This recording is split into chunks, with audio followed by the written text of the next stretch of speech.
Hello everyone, Desert Gardener here, and today we're going to be talking about the proper way to clean your garden pruners.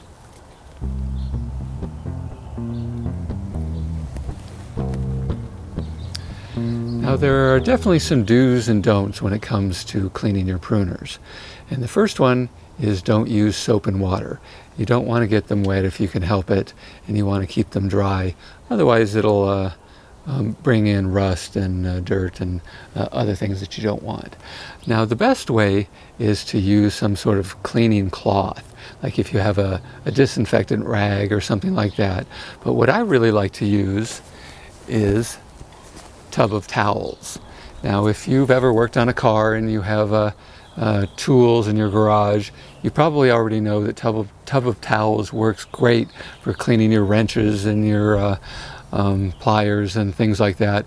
Well, it does just as good of a job on your garden tools. So just take one out and start rubbing it. I usually like to rub it on the handles first, and tub of towels uses a citrus-based cleaner, so it's not going to hurt any plastic or rubber or wood. And then work your way up to the cutting shears.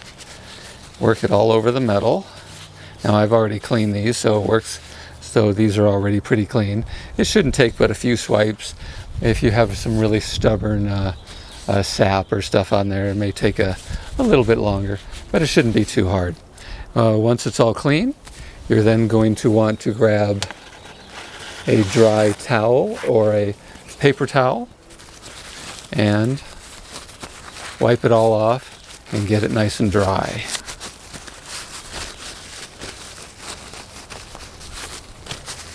Once you're sure it's all dry, we're going to want to oil it. Now you can use pretty much any oil you want. I like 3-in-1 oil myself, but you can use baby oil, mineral oil, you can use motor oil, you can even use some of those spray penetrants like a PB Blaster or something like that. Just rub a little oil on. Now I've got some in this little oiler here, so I'm going to put just a couple of drops on the metal, and then I'm going to put a couple of drops on the pivot.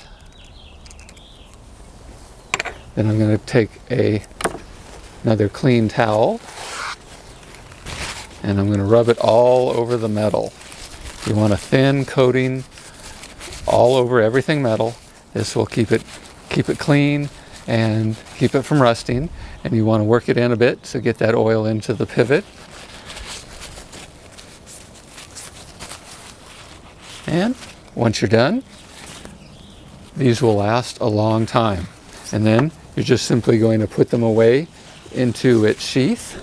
That way it stays nice and dust-free and dry. And this method will work on pretty much any garden pruner or tool, from the smaller ones to the normal size ones, all the way up to your really big loppers like these. I cleaned these today as well. The process is the same. Now, if you happen to notice any rust on your tools, most modern tools are chrome plated, so you're not going to have to worry about rust. But if you have an older tool and you do see some rust, you're going to want to take care of that rust first. Any rust cleaner like Evapo-Rust, CLR, even white vinegar will work. Just if you use white vinegar, make sure to wash it off really well afterwards with baking soda and water. Otherwise you could get some flash rusting, which is why I like Evapo-Rust better. Just let it soak for 24 hours and then follow these same steps, and it should work great, and your tools will last a long time. All right, I hope this helps. If you got anything out of it, all I ask is if you hit the like button, and if you want to see more videos like this, hit the subscribe button, and I'll see you next time.